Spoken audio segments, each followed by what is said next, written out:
اس سلسلہ مجددین کی پہلی کڑی ہے حضرت عمر بن عبدالعزیز رحمت اللہ علیہ، جنہیں ہمارے ہاں 5واں خلیفہ راشد بھی کہا جاتا ہے۔ ولادت سن 61 ہجری کی ہے، انتقال ٹھیک 40 برس کی عمر میں 101 ہجری میں ہو گیا۔ خلافت صرف 2 سال حضرت ابوبکر کی طرح، سن 99 ہجری سے 101 ہجری۔ خود یہ مروان بن حکم کے پوتے تھے۔ بنو امیہ کے جو خلفاء ہیں ان کی 2 شاخیں ہیں، امیہ کے 2 بیٹوں سے جو شاخیں چلی ہیں، ایک حرب سے چلی ہے، اس میں ابو سفیان تھے لیکن وہ خلیفہ نہیں تھے، لیکن امیر معاویہ، پھر یزید کا بیٹا تھا معاویہ ثانی۔ دوسری شاخ جو تھی وہ مروان ابن حکم سے چلی ہے، اور اس میں ہے اصل میں جو 10 خلفاء آئے ہیں بنو امیہ کے۔ یہ مروان بن حکم کے پوتے تھے، لیکن ان کی والدہ حضرت عمر کی پوتی تھی۔ یہ جو امتزاج ہوا ہے، یہ جو حضرت عمر فاروق رضی اللہ تعالیٰ عنہ کا خون ان کی رگوں میں پہنچا ہے، اور وہ بڑا مشہور واقعہ ہے، دلچسپ واقعہ ہے کہ حضرت عمر ایک روز اپنی رات کی گشت پر تھے، جو آپ خبر گیری کے لیے رات کو سفر کرتے تھے شہر کے اندر، تو آپ نے دیکھا small hours of the morning, صبح کا فجر سے کچھ وقت پہلے وقت ہوگا، ایک گھر میں سے آواز آ رہی ہے ماں بیٹی کی گفتگو کی۔ ماں نے کہا بیٹی بکریوں کا دودھ نکال لیا، دہو لیا؟ کہ ہاں امی۔ اچھا اس میں کچھ پانی ملا دو۔ میں نے کہا امی آپ نے سنا نہیں، خلیفہ نے منادی کرائی تھی کہ دودھ میں پانی ملانا غلط ہے، ہرگز کوئی پانی نہ ملایا جائے۔ ماں نے کہا کہ بیٹی خلیفہ یہاں کوئی موجود ہے، کوئی دیکھ رہا ہے، پانی ملا دو۔ بیٹے نے کہا کہ امی خلیفہ نہیں ہے، اللہ تو موجود ہے، اللہ تو دیکھ رہا ہے۔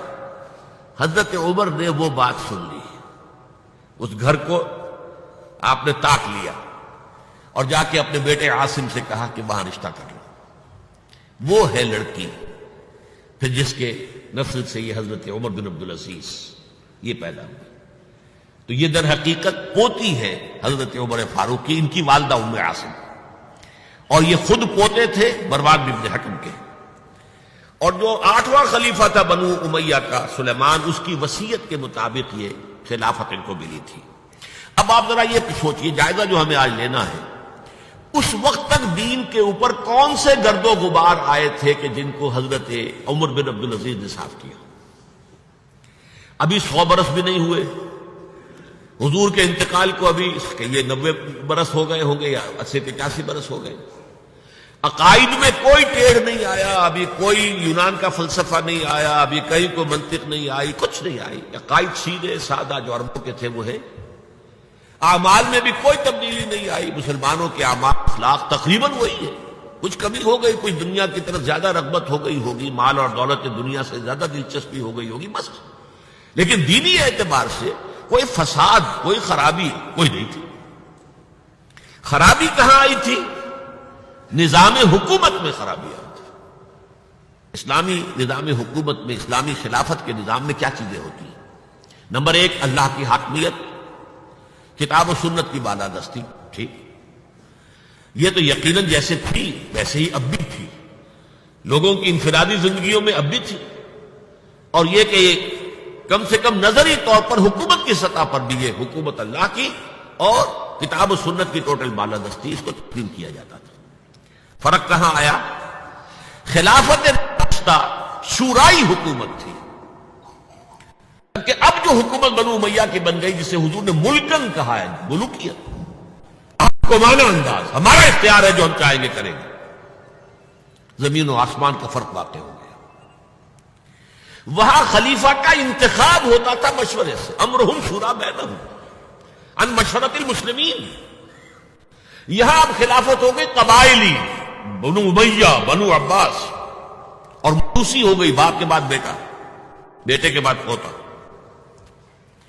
وہاں بیت المال مسلمانوں کی ملکیت، مسلمانوں کی امانت تھا خلیفہ کے پاس، اور خلیفہ کا حق اس میں صرف اتنا تھا جیسے کہ حضرت ابوبکر نے فرمایا، حضرت عمر نے فرمایا، اور یہی بات عمر بن عبدالعزیز نے کہی کہ جتنا حق کے قرآن نے دیا ہے کسی مسلمان کو، اگر اس کی زیر کفالت کو یتیم ہو، یتیموں کا مال بھی ہے، اس کی دیکھ بھال وہ کر رہا ہے یتیم کا، اگر وہ غنی ہے تو اسے 1 پیسہ بھی لینا یتیم کے مال میں سے حرام ہے۔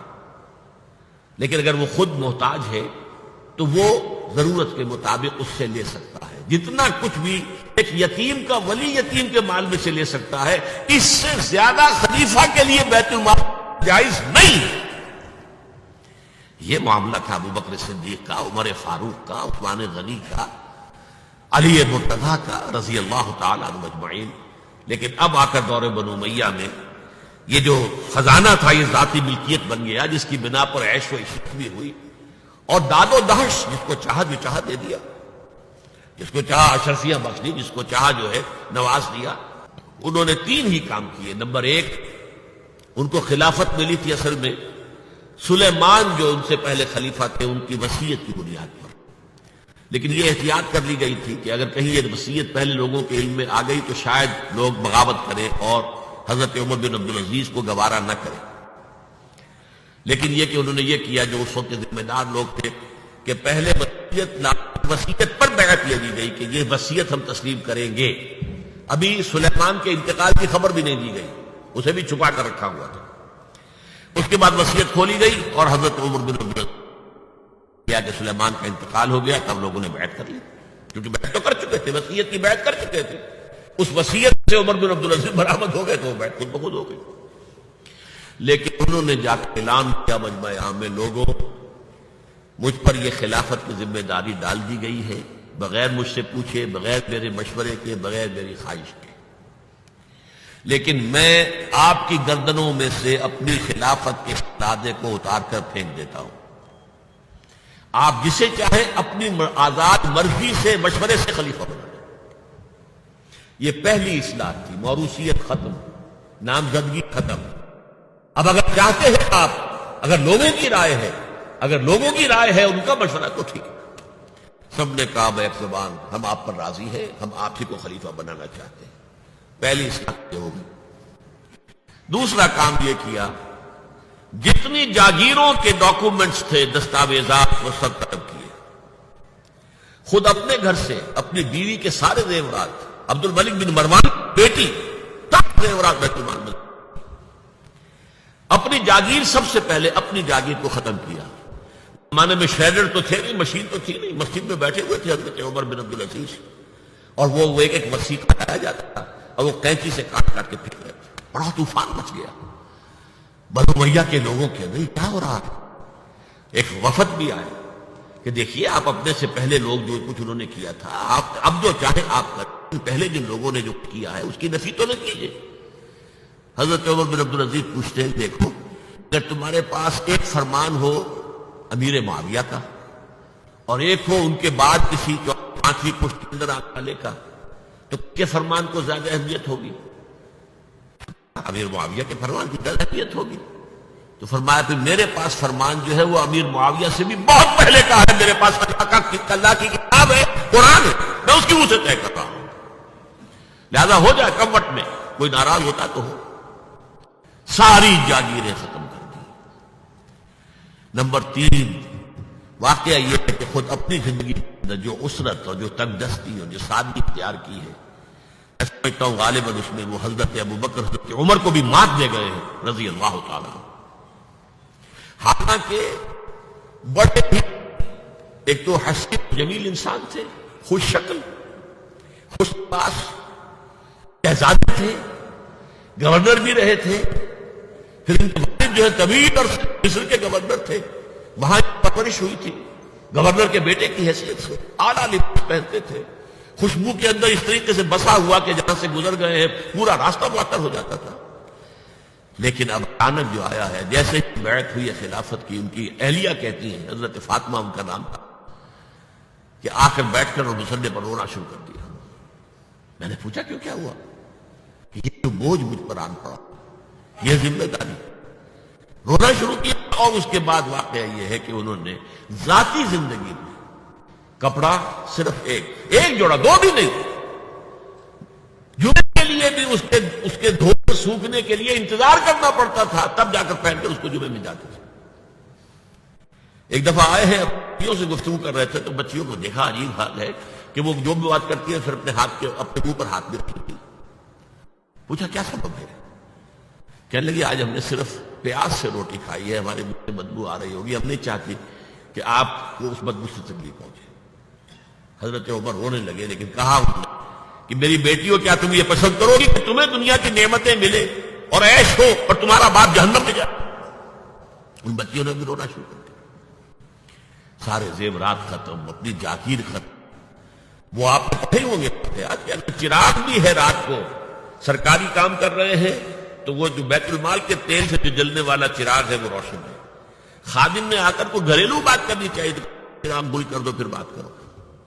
ذاتی بات ہو رہی ہو تو سرکاری جو تیل کا چراغ ہے وہ نہیں جلے گا۔ میں یہ سمجھتا ہوں، میں علی وجہ البصیرت کہہ رہا ہوں کہ میرے نزدیک تو اس قدر شاید باریک بینی کی باتیں جو ہے میرے علم میں نہیں ہے کہ حضرت ابو بکر اور حضرت عمر، اور پھر یہ کہ وہاں کوئی ایسا کنٹراسٹ کنٹراسٹ نہیں تھا، اس لیے کہ حضور کے ساتھ جد و جہد کرتے ہوئے ان کی زندگیوں میں پہلے بھی فقر اور ساری فقر کی کیفیات تھی۔ یہاں تو اچانک ہوا ہے کہ اس سے پہلے ایک بہت خوش باش خوش شکل، بہت ہی ہر طرح کے ناز و نعم کے اندر پلا ہوا انسان شہزادہ اچانک آیا ہے تو زندگی کے اندر انقلاب آ گیا۔ یہ ہے خلیفہ اول، خلیفہ خامس ان کو کہا جاتا ہے، خلافت راشدہ میں شامل کیا جاتا ہے، اور یہ ہے سلسلہ تجدید خلافت کی پہلی کڑی، اور اس کو ہم کہیں گے تجدید کامل تھی، کیونکہ ابھی خرابی آئی ہی صرف نظام حکومت میں تھی، اسی کو آپ نے درست کر دیا۔ یہ دوسری بات ہے کہ یہ بہت شارٹ لیوڈ رہی ہے، آگے نہیں چلی ہے، ان کو زہر دے دیا گیا، اس لیے کہ یہ بات زیادہ قابل برداشت نہیں تھی بنو امیہ کے پورے خاندان کے لیے، قبیلے کے لیے۔ انہیں گمان غالب یہی ہے کہ زہر دے کر جو ہے انہیں شہید کیا گیا، لیکن بہرحال یہ پہلی کڑی ہے عمر بن عبد العزیز رحمۃ اللہ علیہ۔